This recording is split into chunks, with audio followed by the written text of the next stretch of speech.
What's up, guys? Nepenthez here, and welcome back to another episode of Football Manager. We messed it up. We messed it up. We messed it up. We ended up missing out on automatic promotion by literally 3 points because our goal difference was so superior. We then lost in playoffs to Peterborough. We'll take you through the games and such. And we threw away what was honestly a comfortable league. When we look at the first half of the table, the first half of the stage, we had 14 wins, 6 draws, 3 losses. Calm. When we look at the second half of the stage, we had 7 wins, 6 draws, 10 losses. Now, a lot of that was absolutely due to did we lose that last game? A draw. Oh yeah, Peterborough. Yeah, we drew against Oldham. If we had just won one extra game throughout the season, we would have been automatically promoted. But we did have some wild injuries towards the back end of the season to some of our best players. Before we look at the results and such, guys, just a little roundup, I suppose, of the team, who was good and who was bad. So first of all, Rogerson, he wasn't even supposed to be our main goalkeeper. He was supposed to be our backup goalkeeper. And our main goalkeeper is this man right here, or was this man right here, Nick Naylor. He is obviously considerably better, but got injured for 9 months, about 3 months into the season. So he was just gone for the rest of the year. That's really sad. We then had at right back, Armstrong was actually our first choice right back. I find him to be very good. I still think he's going to be good enough for us next year, maybe in an area we can improve on. We then had Rooney as our main centre back, and then we kind of rotated a little bit between Joel Joseph and a little bit between Mark Lloyd, who's also currently injured, as our other 2 centre backs. And that is definitely an area we need to improve on this season. And then at left back, we had Zamora, but he's going to be leaving at the end of this season. His contract runs out. He doesn't want to renew. I don't want him either. I need to improve on that area. And so Pulin was our main guy at the left back role. And even him as a loan, he's probably better suited for a centre back, but we were playing him at left back. In at right mid, generally this season, was Glatzel for us. And he's been fantastic and is fantastic, you know. Lots of goals, lots of assists, 11 goals, 8 assists throughout the course of the season. Has great potential, is showing growth. And even though he's 24 years old now, you know, he can be with us for another season or 2 or 3 whilst we move up through the leagues, hopefully. And then we've got RJ, the loanee. Obviously, a lot of goals for him as well. 8 goals, 10 assists. He's very, very good. And hopefully we can get him on loan again next season if Fulham want to loan him out again. It would be really nice to have him on board. And then Adrian Driver was our other centre midfielder. And again, he's also very good. 15 passing, some good stats, but definitely I'll get into why I need to improve on the midfielders in a second as well. And then Tom Walker was our left mid. Brilliant player. Got involved a lot. Very, very important. 7 goals, 12 assists this season.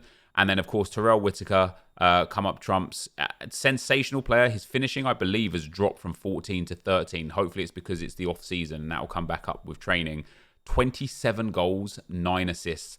And then Blakey, and this is where our season started to falter. Blakey, 21 goals, 10 assists. When he got injured, it caused us great problems. He was out for 5 weeks, which was just the most important 5 weeks of our season.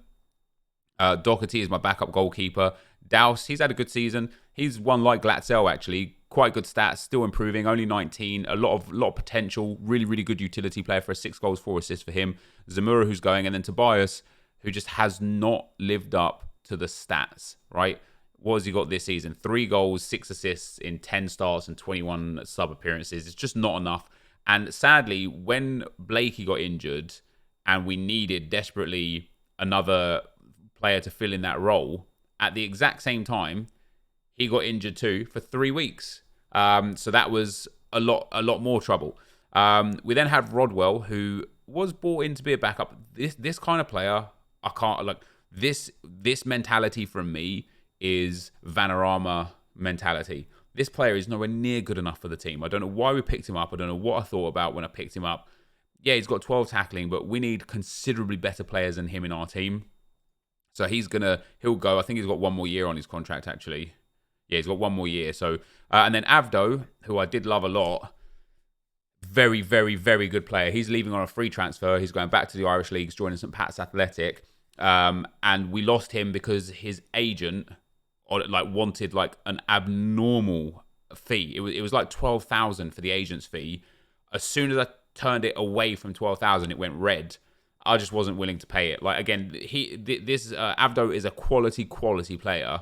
I just feel like we can find another Avdo quite comfortably. 6 goals, 4 assists for him throughout the season. Fulton, who has been brilliant for us this year. Great physicals, worth a whole bunch, and here for another 2 years. 9 goals, 8 assists, and mostly used as an impact sub. Very few starts for him. Samba, who's just had injury problems his whole career. I don't think I want him in the team anymore. Although he's got good crossing and dribbling and decent physicals, I do feel like this is somebody as well that we could just really easily replace. And then Jaden Harris, as important as he was in previous years, it's just another player that it's on the low end of being well-rounded. We need to improve on him. Mark Lloyd, obviously, is as a starter for us. Simpson hasn't really played much for us, and I couldn't really care if he left either. I think his contract's running out anyway. And Fryer is going away on loan, and he didn't even play much for us at all. 3 games the whole season. So the team itself needs a lot of work. We need 2 more banging centre-backs. We need a defensive midfielder. We switched to the 4-4-2 for the last few games of the season, and it had some luck. And the tactics is where I started to go wrong. So what I did was stick with this tactic constantly. And, when we started this save, I hadn't played Football Manager properly in like a decade, right? So a lot has changed. There's now something called adaptive AI difficulty, where if you have a tactic that is successful and working, the AI will adapt to it and they'll start learning how to counter it. I was getting told that, and probably in yesterday's episode there were some comments about that as well. But I thought, my players are so good and we're creating so many chances. I was just too stubborn. I didn't think it was a tactics. And what I mean by that, when we go and look at the results, from where it went wrong, which is this Derby game and this Fylde game, we had only won 4 games for the rest of the year, right? From January until now, we won 4 games. Once against Peterborough that we beat 2-1, and then we lost 4-1. Just a nightmare. Joel Joseph got sent off very early on. We was already 2-0 down, 2-1 down actually, no, 3-1 down.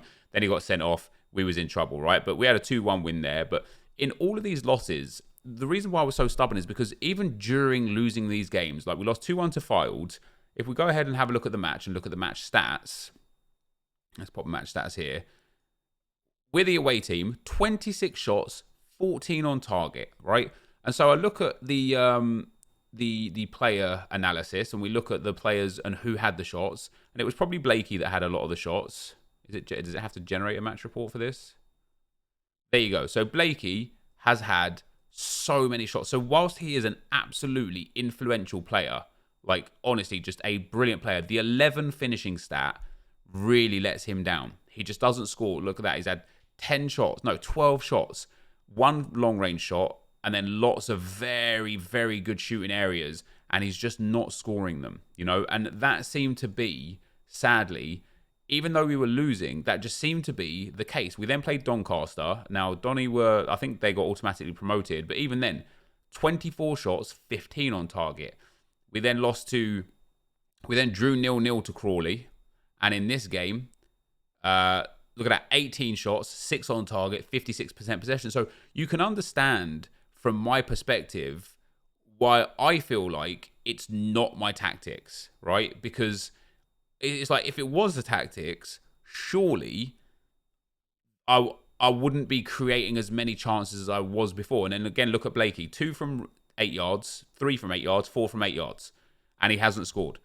We can even put Tyrell Whittaker in there with his 2 as well, from right on the penalty spot, basically.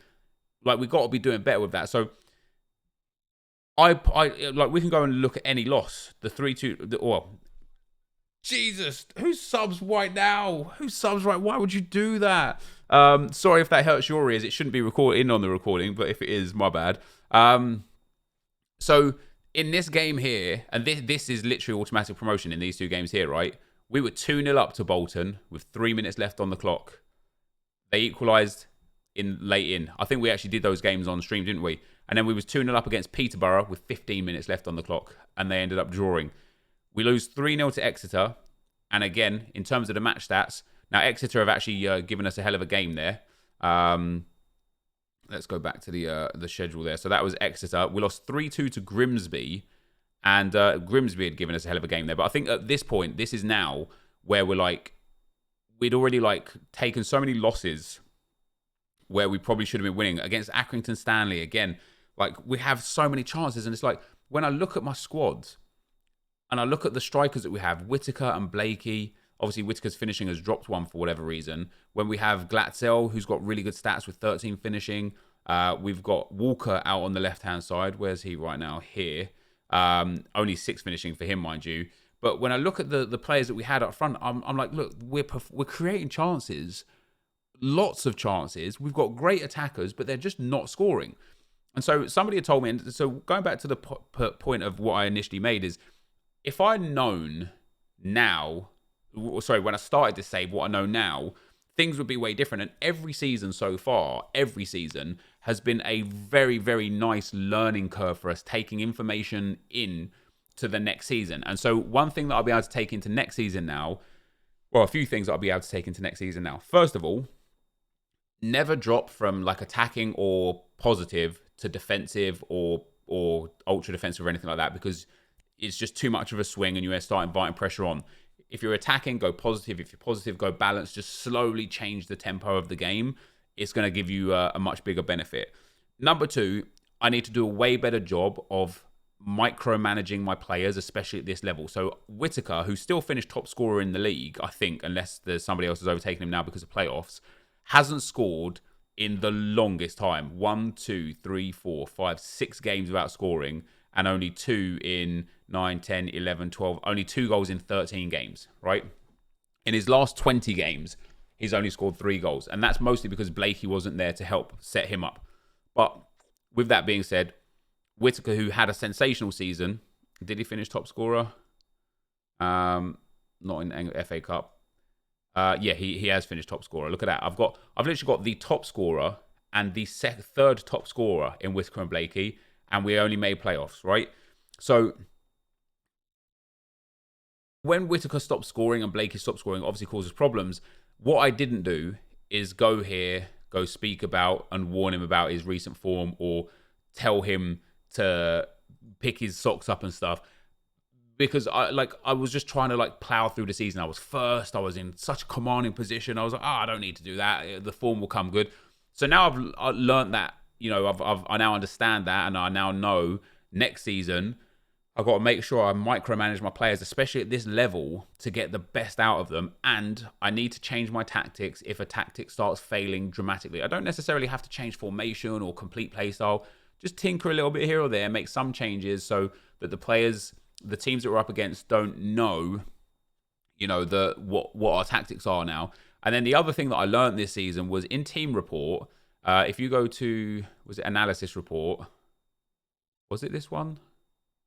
Was it tactics and then analysis? Yeah. If we go to match analysis in tactics, it tells you here, we've disappointingly converted 204 touches into just 6 goals in the opposition's penalty area. That is crazy. That is crazy. Which means we've got a problem with converting chances in the box to goals. I don't know necessarily how to remedy that, but that's where we're at. And then it says here, 182 of the 376 occasions on which we've allowed the opposition into the attacking third of the pitch have come from central positions. So I should be reading that. You see how central it is. I should be reading that and thinking to myself, let me go into my tactics. Why not just think about changing the formation a little bit, or possibly changing the line so that we can press up a little bit more, or maybe putting these guys in a bit more narrow here and setting them out wide, just making a change to remedy the fact that so many of the chances created against us come through the middle. Whether that's, maybe changing to a CDM centre mid role, or just doing something to change the setup. But going back to the centre mids, right? So my two centre mids are brilliant. Harris isn't actually our centre mid. It's been RJ and Driver. Driver's been our other centre mid. Now, the problem with the two centre mids we have is we do not have a defensive midfielder. Even if we set one of these guys to a ball-winning midfielder, right, so that we can stop that in the middle, RJ has got 9 tackling, which is actually okay. Driver has only got 4 tackling. So when RJ is suspended or injured or whatever, we end up losing, like, again, a top midfielder, and we didn't have anyone to put in that role. RJ obviously is on loan as well, and he has been one of the better players this season too. So sad when he's going to go. But basically, I learned a whole bunch this season, and I'm going to be able to use that moving into next season. And the benefit we have now is now that we're more established in League 2, we should hopefully be able to pick up way, way more better players going into the new campaign. And when we look at contracts as well, when they expire, so Samba, I'm not going to renew. That's £1,000 of wages. Rooney, I am going to renew. I think I've already offered him a contract anyway. Zemura, I'm not going to renew. That's another £750 a week. Jaden Harris, I'm not going to renew. That's another £850 a week. Avdo is going. That's £425. And I'm also going to let Joel Joseph go, because whilst he's got good tackling and okay physicals, I can find much, much better players than him way quicker. Unless he's happy to take another £300 a week and just be a bit part player again, we're fine there. So we've then got, from Glatzel down, we've got this as our like base for the season. Glatzel is tops. Whittaker is quality. Walker is quality. Tobias, we need to figure something out with him. Rogerson, I kind of feel like isn't what we need. Lloyd, I like a lot. Blakey, I love a lot. Simpson I'm indifferent to. Rodwell, I'm indifferent to. Oh, yeah, Driver's our man. He's very good as well. But basically, if I mark down the players that I'm not particularly happy with and need to improve on quite quickly, a pattern begins to emerge. And that pattern shows, not Douse, him, that pattern shows as defenders and goalkeepers. So one of the big reasons we end up not getting promoted last season was because we just leaked way too many goals. You know, I need a top goalkeeper and 1 or 2 at least super centre-backs, right? So that's what we're going to work on this season. But in terms of wages, in terms of finances in general, the club's in a really good spot. We're currently 2,000 under wage budget. The committed spending right now is 18,000. Obviously, it's dropping because we're losing a lot. Next season's wage budget is going to be 23,000 as well. And then if we actually go to our under 23s and look at their contracts, all of these guys from Naylor's on loan, but is also £700 a week. Will Wright, he's gone. That's £1,000 a week saved. Pagiati, I actually might keep him. I do like him. Again, he's only got 9 tackling, but I don't know. We'll have to have a discussion about him when the contract comes up. Waterfall's retiring. That's £850 a week saved. Kellerman, I don't care if he's retiring or not. He's going. You know, another £1,000 a week saved.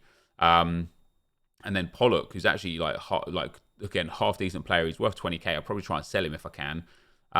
We're basically just going to be releasing a lot of wages for next season. So when we look at the players that we've got that are very good already, we've got a really good foundation again for next season, and we're going to be releasing so much wage budget for next season that we're going to be able to improve the team massively. Is that again? The board have announced construction work has begun on the upgrade of the new facilities. Planned work will cost 130k. It's expected this ground improvement will take around 7 months to complete. I think that's the second time they've done that. I don't know what my facilities were before, but that's really good. But yeah, that's where the season is basically. So we fell apart this season, guys, which is really, really sad. But this is going to be our 3rd season in League 2. I don't want to have a 4th season in League 2. So we're going to do everything we can this coming season. We're going to try and get in some insane loans. Hopefully we can get RJ back. We're going to try and get in some insane loans. We're going to try and boost up this squad a lot more. I'm going to scale the country top to bottom to do my best to pick up as many players as possible.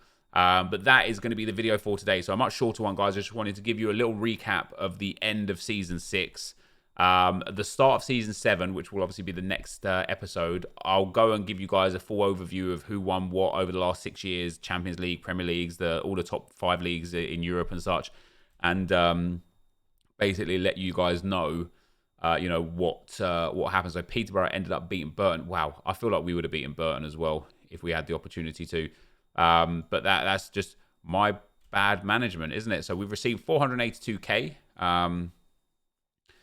For our participation in League 2, which again helps massively with the finances. So we're in a really healthy position financially.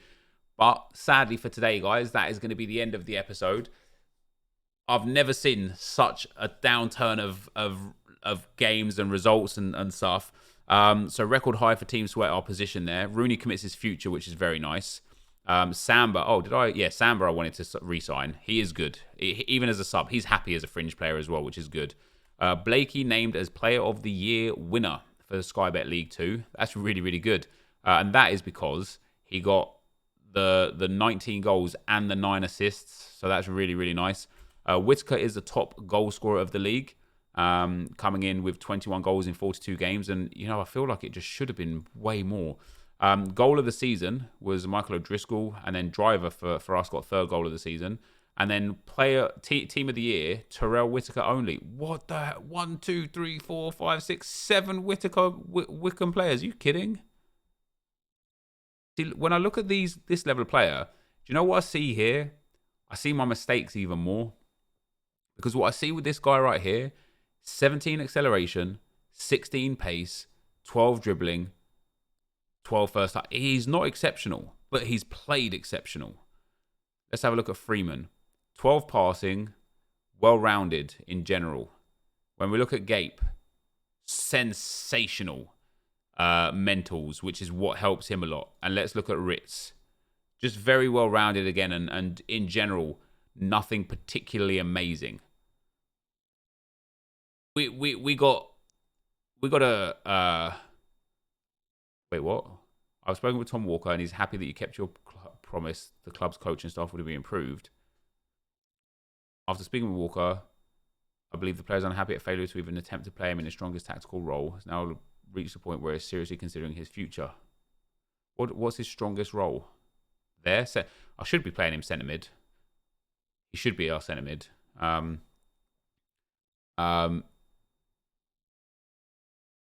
Yeah, let's play him in his favoured role. But yeah, so that's going to be it for this season, guys. Start of next season, I'll go through all of the last 6 years of who won what, where, and have a look at some of the major teams, perhaps. But thank you guys for watching for today. Hopefully you enjoyed it. Apologies that I bottled the league, but onwards and upwards from here, lads. We'll try our best. We'll try our best for next season. But for now, guys, I'm out. Peace.